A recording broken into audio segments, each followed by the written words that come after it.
Hey, what's going on, guys? I got a special guest here today. We have Dr. Anthony Rossi. He's a world-renowned dermatologic surgeon and research scientist, and he's founded Dr. Rossi DermMD, which is a skincare line.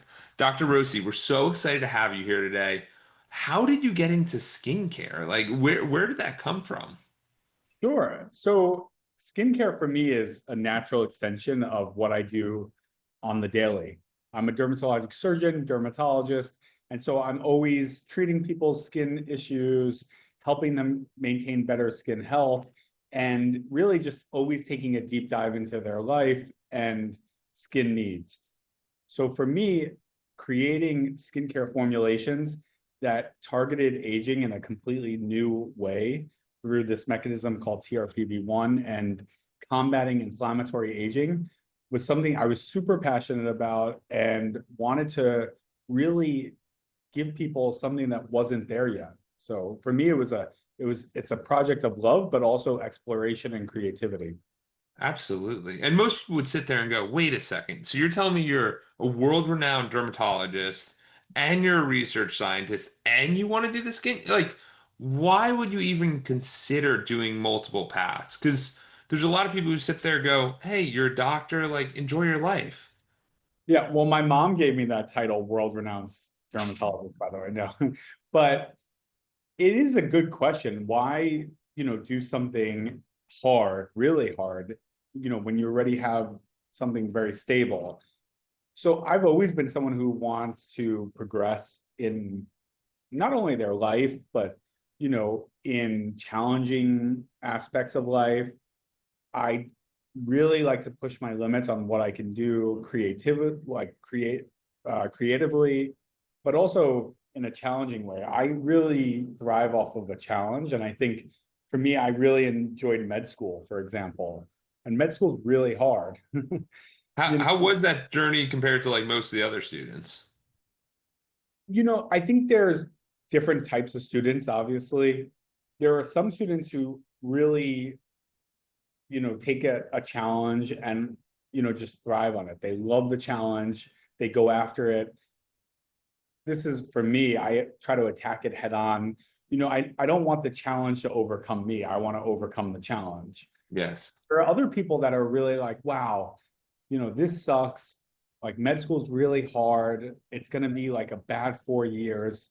But if I get through this, then I'll be on the other side. And I never really try to think about that because for me, the journey is just as important as the end goal.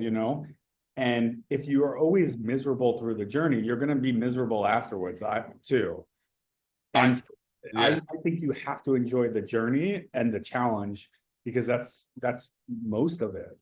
Yeah, and I would say for the audience listening, whether you're working a regular job, entrepreneur, doctor, doesn't matter. That true statement of the journey is the destination couldn't be more true because it allows you to get through these hard things. Like I just released my 250th podcast episode. Wow, that's And people, amazing. and if I sat there and said, "Hey, I got to do 250 episodes," I've Yeah. been like, "Oh my God." But you just start to meet cool people and you start to learn and you hear stories and you start to realize that there's a lot in you regardless of who you are because you're capable of much, much more. Exactly. And I mentor a lot of med students, a lot of fellows, a lot of residents. And we always start with the same thing, like, yes, you may want to be a doctor and you may want to have this idea of what a doctor is, but the day to day is a lot of work, it's a lot of grind, it's a lot of hustle. And unless you really love that, you may not really love the end goal because things only get more complicated, more complex, harder, afterwards. Yeah, it becomes quite interesting because you sit there and you start to realize that you have two parallel lives going at the same time. And it's how do you divide up the time? How do you think about time management? Like I just gave a presentation to an insurance group about time management because so many people have a challenge with it. So with you doing a few different things, how do you think about time management? If I'm being completely honest, it's an area I need improvement on because for me as a student, I could always like cram for an exam. I could sort of, last minute like study, really do everything and still do well. It was just something that I had in me, and I could pull all-nighters, and get up and ace the exam, which was amazing. But you can't function like that your whole life, right? Especially when you're running multiple businesses or you have other interests. You really need to allocate time to do one thing well. And I think we all struggle with that a little bit now because we are so distracted by digital devices, multiple platforms. If you looked at my web browser, I have 12 tabs open. It's actually really inconducive. It's not conducive to productivity. And I think we think all of these things make us more productive, but they don't. And so I've actually felt that like blocking out time just to do one task, and focus on one thing. Like right now, I'm going to focus on skincare, and I'm going to, bang out everything that I have to do for that, and put aside the other one, or vice versa. It really helps me to stay on task. Absolutely. So I just gave the presentation, so I'm thinking about it, but there's this concept called building. And when you're in the building time, it's where you time block your own calendar for appointments that you're not even meeting with anyone, but you're just meeting with yourself. And That's people sit exactly. there and go, they'll prioritize appointments with everybody else besides themselves, or they'll prioritize emails and all this stuff. And it's like, no, you have to work, you have to set your own time first before Yeah. you start looking at somebody else's time. Yeah. Because if you can't knock off the things on your to-do list and you're only doing someone else's to-do list, it's you're never going to grow. Absolutely. So for you, you're going through med school, was the skincare line a thought, or it was just, hey, let me become a doctor first? I always thought about it because, I come from a family of hairdressers. My parents have a hair salon. I grew up in that whole industry.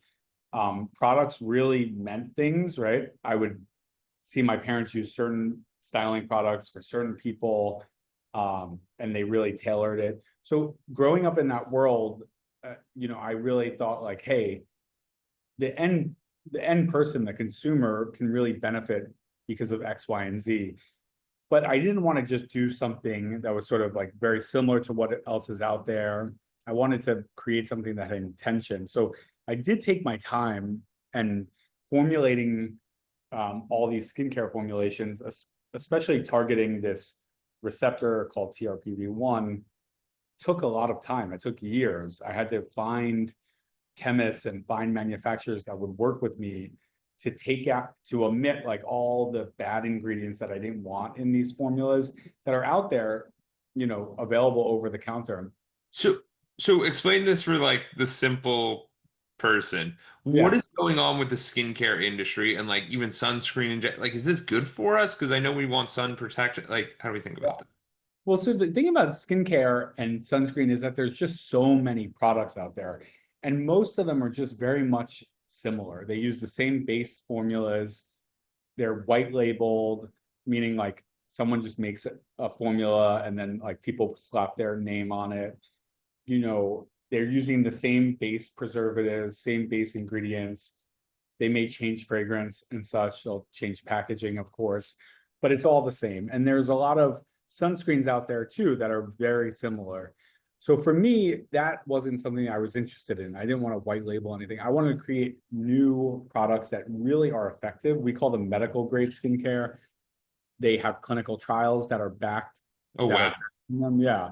And the mechanism of action is completely unique. So we're targeting inflammatory aging and aging just in a different way. And the sunscreen even has a patent pending on it because it is so unique. And it's a way to really be sun smart, I call it. And that's what I always talk about. We should enjoy the outdoors. We should enjoy, being out in the sun, but you don't want to get burned. You never want to have a sunburn because that's just DNA damage of your skin.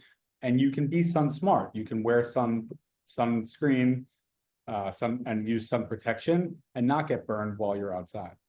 Yeah, and tell us a little bit more about that Sun Smart because I'm living in Florida. So Yeah. everyone looks at me and they go, ah, you're so pale. You're so pale. What are you doing? And for me, I vividly remember it was funny. It was high school, my senior year. I went outside and I tanned for the first time with a buddy. and we tanned outside for like 15 minutes each side. I could not get out of bed for like the Yeah. next day. I was so burnt. I was like, what am I doing? And ever since then, I checked the UV rating because there's different times and different elements. But for the audience listening, like, how should they think about this? Yeah, I mean, one sunburn like that, and especially one blistering sunburn, increases your risk of melanoma, which is the type of skin cancer, drastically. So I always tell people every one counts, right? And you never want to get sunburns. And if you're out in the sun long enough, especially for someone who's, lighter or pale, they'll burn easily. And we all have different amounts of time that we can be out in the sun and be exposed to UV rays until we burn. And that's called the median erythema index, and it's really unique to yourself. So SPF is a way to increase the time outdoors without burning because SPF blocks UVB, and then the other component is UVA, which you'll see on newer sunscreens like mine. They'll have a PA rating called PA+++. That tells you how long against there's a blockade against UVA, but both contribute to aging and skin cancer. So between 10 and 2 p.m. is usually the highest point of UV exposure, 10 a.m. and 2 p.m. So you really want to not necessarily be doing your most outdoor activities during them. If you are outside, wear a hat, wear sunscreen, protect yourself. You could wear a sun shirt. Those are all great ways to do it. And, I love playing sports and being outdoors. So I employ all these methods: sunscreen, hat, sunglasses, and I Well, just want to make sure I'm not getting burned. I think the hat and the sunglasses are a game changer because it actually protects your face. You know what I Yeah, mean? And you don't have to reapply because I'm reapplying like every hour, and you yeah. don't realize that no matter what you do, it's still not enough sometimes, and you really should go into the shade. And what would you say to what do you think about the tanning beds then? Are those Oh fine yeah. or those are not? No, I actually I was just interviewed for ABC because I used tanning beds myself when I was a kid because I was pale and my Yeah. family are all Italians who are tan, and they were like, "Why are you so pale?" So I would go in these tanning beds and I would get burned, and I even had a skin cancer myself, later on in life. Tanning beds are such intense amounts of UV exposure that's extremely artificial. You don't even get that amount of exposure if you're just outside, right? So it's just a high burst of UV exposure. And a lot of it is UVA, actually, a lot of the And, bulbs, and because, what's the big difference between the UVA and the two? Yeah. yeah. So UVA will actually give you an immediate pigment darkening. Okay. Like there's this whole false notion, and now we're taking like a deep dive into the science. UVA gives you sort of an immediate pigment darkening. Your melanocytes that make up the cells that produce melanin in your skin, they will produce melanin very quickly and give you this darkening. That is not, people think that's a base tan. There's no such thing as a base tan because that immediate pigment darkening does not protect you against UVB like you think it would. And UVB is another form of UV radiation that causes burns, it can cause skin cancer. And so that you're not protected from that even with this UVA induced pigment darkening. And UVA also causes aging and skin cancer as well. So it's just a highly intense amount of UV exposure in a short amount of time. Most people burn in these tanning beds, which is even worse. And as soon as your skin starts to get red, that's a signal that's saying the UV is inducing mutations in your DNA. Oh, wow. Yeah. So what can people do if they've already say they're listening to this and they've already been tanning for many years? Yeah. What's a change that they could start to implement or think about? Well, there's always time to stop that behavior. It's like smoking, right? Yeah, You always, whenever you can stop smoking, it's it's the best probably time. the best time. Yeah. Just do it, right? You have to start somewhere. Next, if you can stop tanning, that's great. But it is an addictive behavior, so we have to be cognizant of that. We have to realize that. Oh, really? Yeah, tanning another addictive behavior. It makes you feel good, makes you feel warm. There's endorphins that are released from the sun. So there's a lot of positive benefits from sun exposure, right? It keeps our sleep cycle regularly. It helps with circadian rhythms. That's why you can get jet lag and things like that when you cross time zones, because we're so tied to this circadian rhythm, which is all tied to sun up and sun down. Yeah. So there's a lot of positive effects of sun, but the burning aspect and sunburns are not. So you have to recognize that. You have to stop tanning. You should see a dermatologist to get a skin check to make sure you don't have any atypical moles or even worse, skin cancer. And again, the point is to be sun smart. So of course we want to enjoy the outside, the outdoors, but you don't need to get burned. Yeah. And so, what is a lot of the stuff you're finding? Because obviously, people are starting to look at doctors a little bit differently. They're starting to think more consciously about this stuff. Have you seen changes over the years? Yeah, I work at a cancer center in New York, and I cut out a lot of skin cancer. I'm a Mohs surgeon. I cut out skin cancer every day. People can change, believe it or not. Behaviors can change. We see it. It's a slow change, but skin cancer is still on the rise, and it's twofold.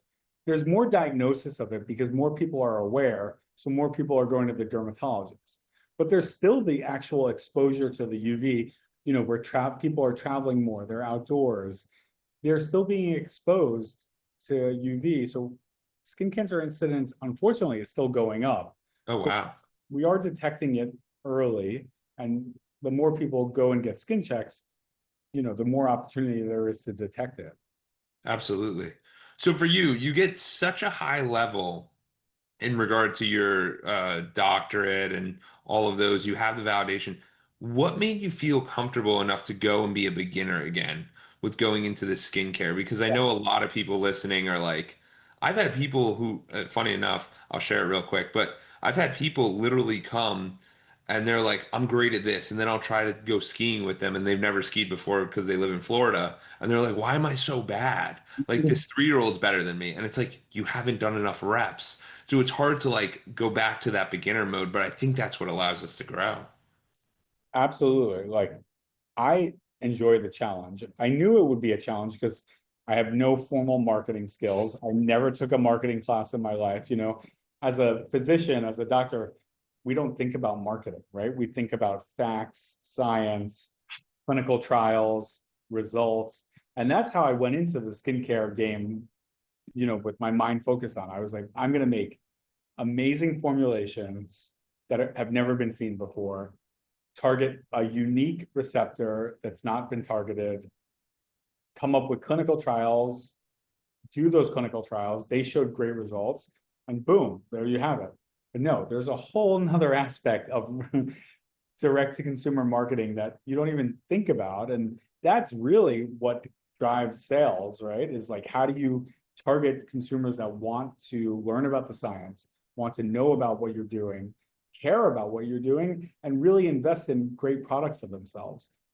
And for me, that was a new challenge that never had to deal with, but it's been really interesting. I've learned about consumer psychology, consumer buying, what people value, what price points do they value it at. So I'm learning a lot. I'm learning a whole business that I never thought I would need to learn. But for me, that's exciting. I'm super excited by it and I'm super motivated by it and I'm activated by it. I could understand people not wanting to do that. I hear you. And so when people tell me like, oh, I want to do this, I want to do that, I'm always like, you need to do what excites you because that's what Yeah. can drive you every day. Yeah. So do you think what do you think about people who are looking for new things, new opportunities, and how do you even find that excitement? Like, because it seems pretty obvious now that oh, the dermatologist makes a skincare line, Yeah. right? But like, were you always like, I love skin, I love saving people from the sun? Was that like you were born, came out of the womb, it's time to save people? I thought about all different types of medicine. I knew I wanted to be a doctor. I just love the idea of going to the doctor. I love the idea that I got to meet new people and help them in this journey. And for me, the doctor in the community represented someone that people trusted. And I really enjoyed that. I wanted to be part of a team. I like the team dynamic, and much of medicine is a team sport, I say, because we're Yeah. always with others, nurses, physician assistants, staff, the patient, they're all part of the team. So I explored all different types of medicine. I worked in sub-Saharan Africa Oh, doing, wow. yeah, doing HIV dermatology and infectious disease. In med school, you go through every one of the specialties, OBGYN, pediatrics. You get to see all these different things. I really like that concept of learning because I think that's how learning should be. You should really be exposed to all these different fields.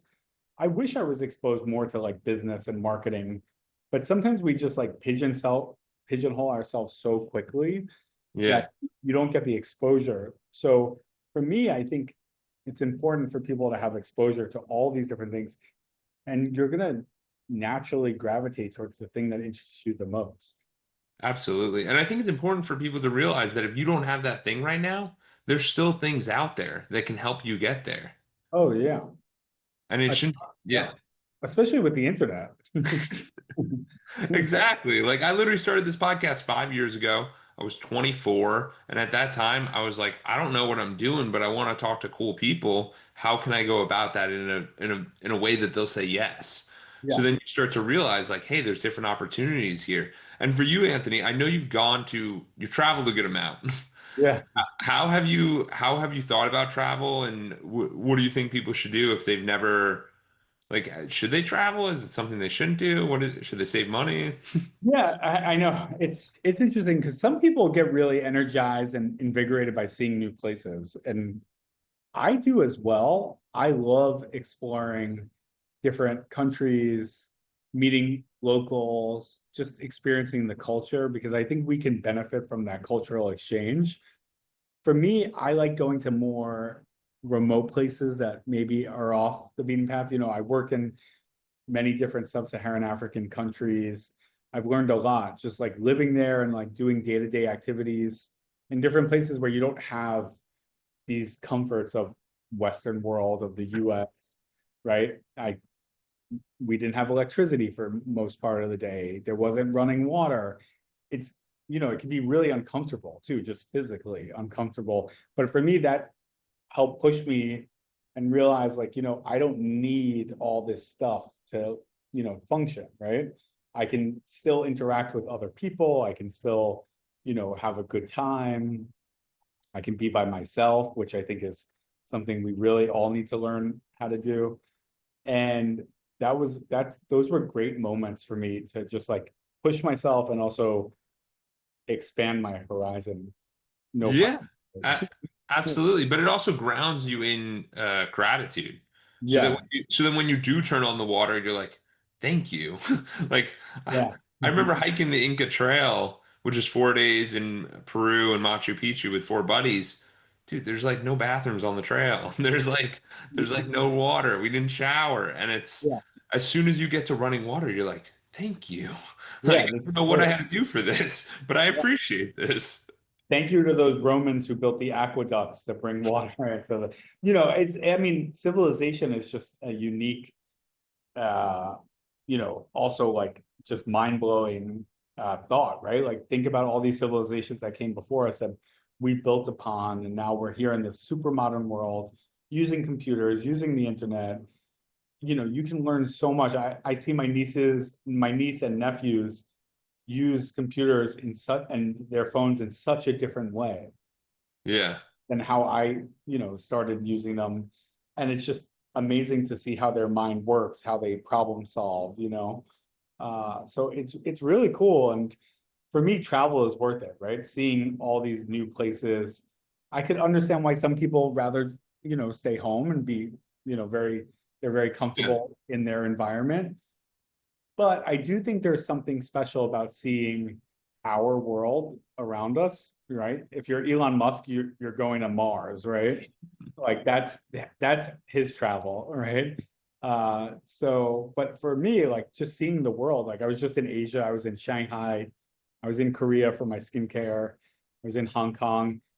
These all these cultures are amazing, like great food, different, different interactions, you know, different political system, different way of life, Yeah. all right? Well, we can learn from it. I know some people get nervous about doing that, but for me, it's always a learning opportunity.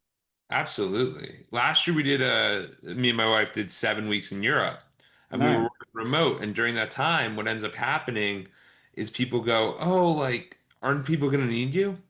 It's okay, man. I'll figure out with the constraints I have. Everyone else will figure out how to be a person. It's not a big deal. You work through it. You think, oh my God, I can't do that. I can't do that. And then you go and you're like, it's actually a lot easier over here because we would just work at like 1 or 2 o'clock in the afternoon till like 10 o'clock. And in Europe, people eat till like 1 a.m. So you're like, okay, we'll eat late. Like, who cares? And it's this Yeah. cool, different lifestyle, and you're able to do a lot of this stuff. And it really does expand your headspace. And then the ability to go from place to place to place. And like, you take one thing away.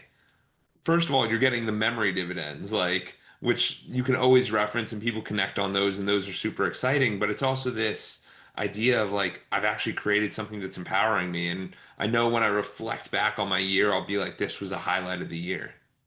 I love memory dividends. I didn't even think about that. But yeah, it's the gift that keeps on giving. Yeah, absolutely. There's this book, Bill Perkins, Die with Zero.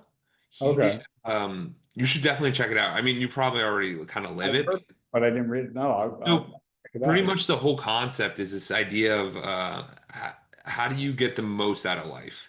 And he talks about different things like a memory dividend, where it's like we're referencing the trip and you're smiling, or you're telling a story and you're smiling. And then he talks about this idea of like if you're, say, our like 30, 40, whatever age, and you could go to the opera or you can go hike Mount Kilimanjaro, which one are you going to do? And he's like, well, you probably should hike Mount Kilimanjaro because that Yeah. has a shorter express, like a shorter time horizon than you going to the opera. Like you could totally go to the opera when you're 80 and like go enjoy that. So that's Yeah. his concept is just you can do everything, but there's an order to doing things and make sure you get the order right. Otherwise, you might be very upset with the way you lived your experience. That's cool. That's great advice. Yeah. And I've heard similar advice from I see so many patients every day, and I love like my older patients because they give such great life advice. Yeah. I have a patient who's 106 years old. Oh my God. Yeah, and she's lived a life. And she's still spry, she's still intelligent, she's funny, like she makes jokes. And it's I you learn a lot from these people because they give you little nuggets of advice that make you stop, make you reflect, and then also, okay, what's important, right? I could do all these things and I could do them mediocrely, or I could do a couple things and do it really well and make a difference. Absolutely. And the biggest thing for me is like some of the different mentors I've had or older people in my life, you start to realize like they're always like, slow down. It's gonna go fast anyway. Like, and that's what I like about the podcast because it puts you on a call with someone where you're having that conversation, you're having that discussion, and there's no like, we have to get something, some objective done. The objective is having a deep conversation that the audience sits there and goes, wow, that was quite interesting. I learned something there. Yeah, definitely. And for me, it's been helpful to write things down like physically. I know we all use our phones to make notes and stuff, but for me, it's still been helpful to like write things down in a journal, make lists. When I was an intern in the hospital, everything was list format. So we would always write down the tasks for each patient. And you had to like check it off. And that I having that pen and paper is still like super important for me, because it makes me really focus on the task. Absolutely. And then you also, the other thing you mentioned a little bit earlier about your nephews and nieces is that we can learn from everyone. A lot of Yeah. the time we're sitting here going, I'm the doctor. I know. No, you might know some more about skincare, but someone else might know something in a different area. Oh yeah. I ask my patients for advice all the time. Like they're great because I see people in all different fields and all different aspects of life. And you know, what keeps you up at night? What are your strengths? Like what have you seen that works? What's successful? What's not? So it's helpful to crowdsource, New ideas, new thoughts. How much will like even you could probably do the skincare where it's like, hey, if I was to sell this, what would you buy it at? Or what would I don't I'm not selling it, but if you were to buy skincare, what's your average skincare cost? Like it becomes Yeah. very interesting. And that's what a lot of brands are doing these days. A lot of brands are working backwards, right? Instead of trying to come up with something that's a blockbuster and then just put it out there and see if it works. Most of these brands are working backwards. They create all different iterations and then they go crowdsource them on, you know, YouTube, Meta, and they see what resonates with people. And then they work backwards and build it from there. And that's the best way to do it because you're going to save a ton of money and a ton of time, especially if it's something that you're like, I like this, but I don't know if I want to dedicate 20 years to it, but I don't know if it's worth it. Like that work backwards concept works with everything. So Yeah.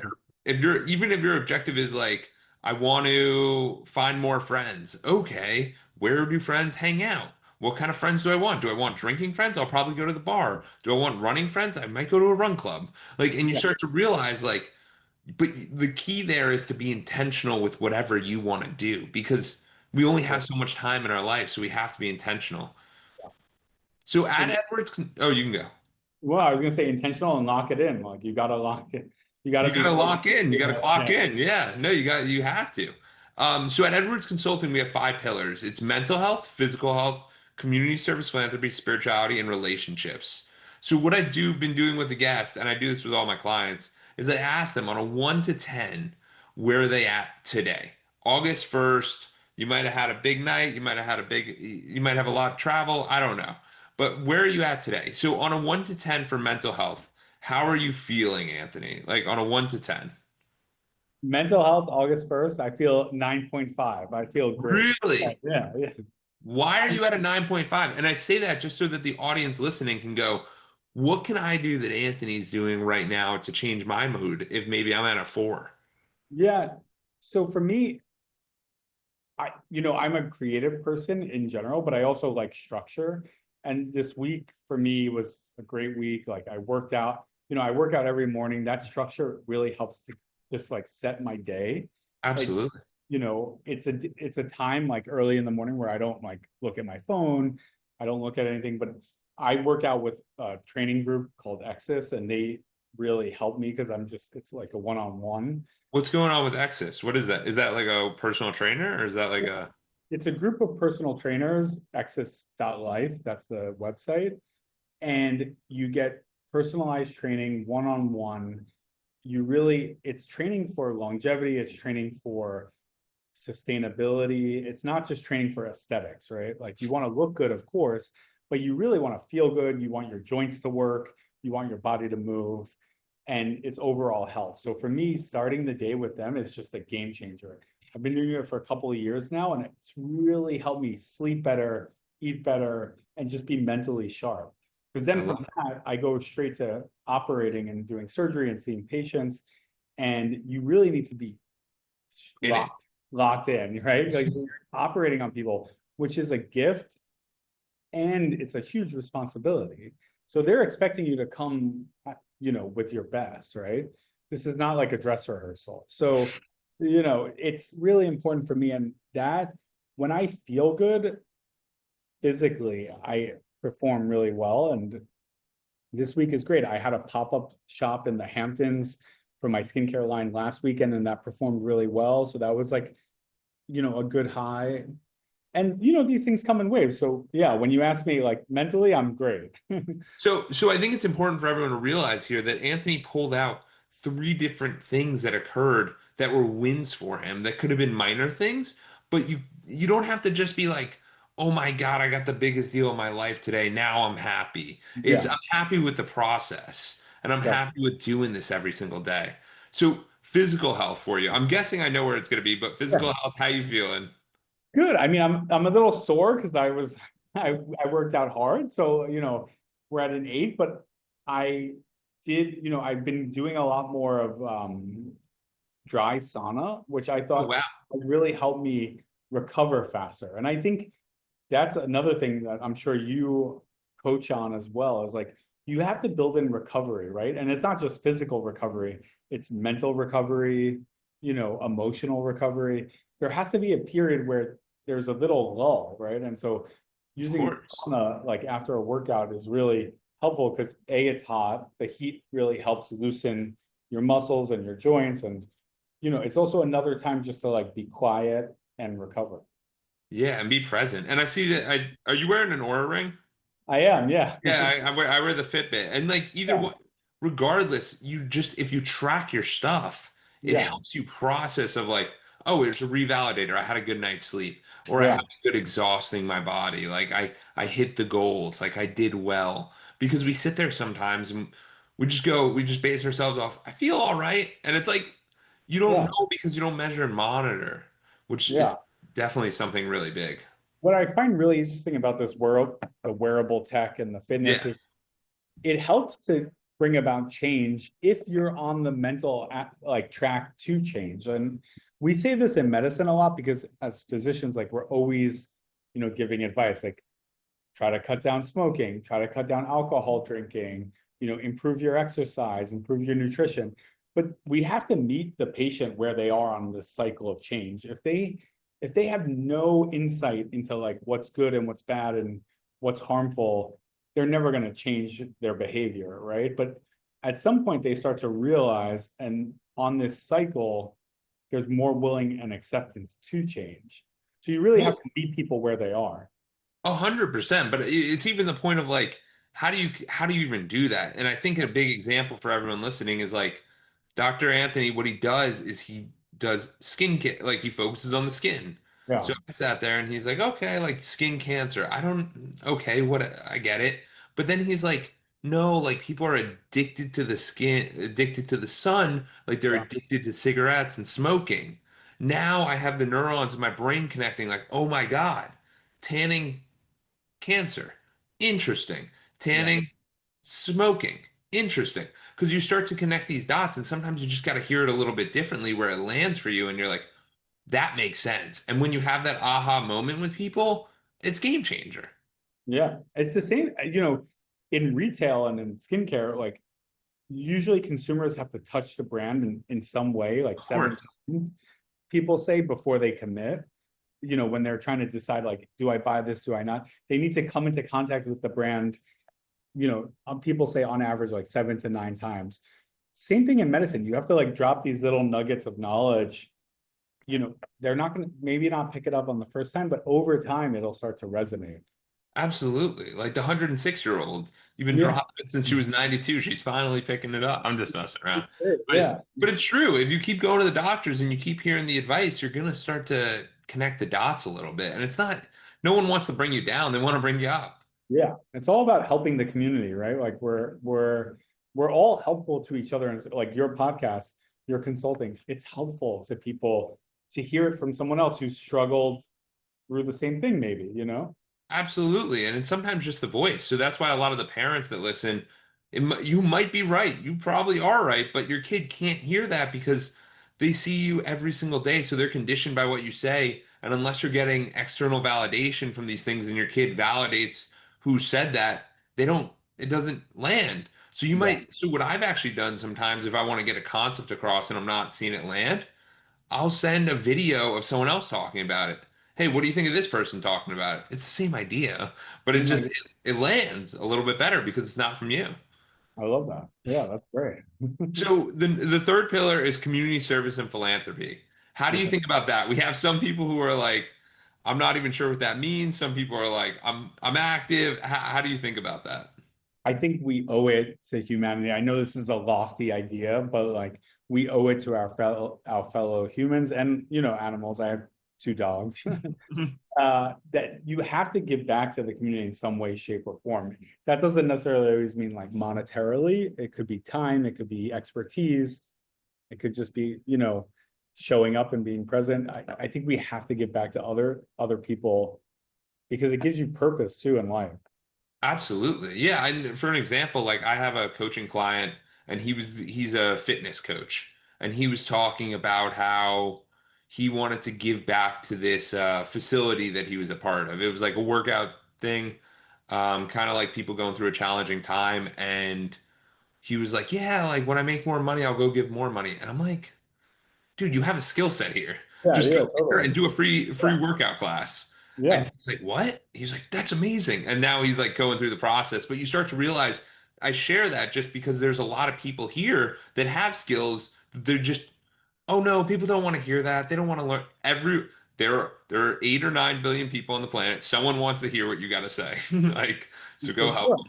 I think that's why social media is so like so important and so revolutionary because like you can really share your thoughts and yeah, it may not reach everyone, but it may reach one person, which is great.